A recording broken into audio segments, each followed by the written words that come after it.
it's so interesting because like some of the times when I go to the salon, I'll see a lady has put some tight lines, like her eyebrows are going like you guys like it tight. You like it tight and neat. But I think for some ladies, they really love to do that. Maybe you need to speak to them so that they don't lose their hair. And even hairstylists lately are really working. They've understood that over time, whatever we're doing is causing more harm than good. And you remember people used to be told if you braid your hair, it will grow faster. I mean, and that's just it's superstition, and it will never apply anywhere. It's just like saying pulling your nail will make it grow faster. I mean, it's just crazy. Are you sure, Muli, if I braid my hair a lot, it won't grow?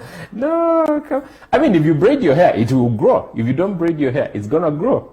Your hair grows through cell multiplication. So either way, it doesn't matter whether you braid or it doesn't matter. It matters if you braid it too much, you're gonna lose it.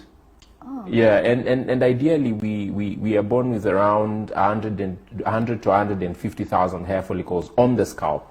And when you lose one of those, then the body cannot generate new hair follicles. So actually, mismanagement of your hair can lead to permanent hair loss. Yeah, so I mean, there are quite a number of things that would lead to receding hairlines. We have deficiencies. If people have deficiencies of critical things like iron, vitamin D, we will see them losing hair diffusely. And now we have another very common form of hair loss that is affecting a lot of African women, and it's called frontofibrosing.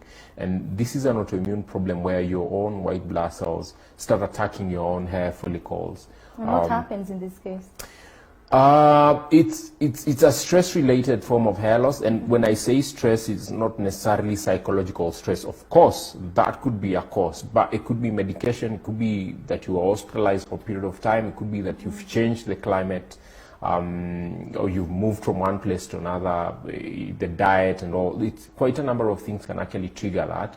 There are the latest studies that are showing that form of hair loss could be related to use of sunscreen and skin moisturizers, though it's unconcluded study that is just indicating that the people who are suffering from some autoimmune problems like frontofibrosing, when you dig deep, you find sunscreen deep lying into the affected hair follicles.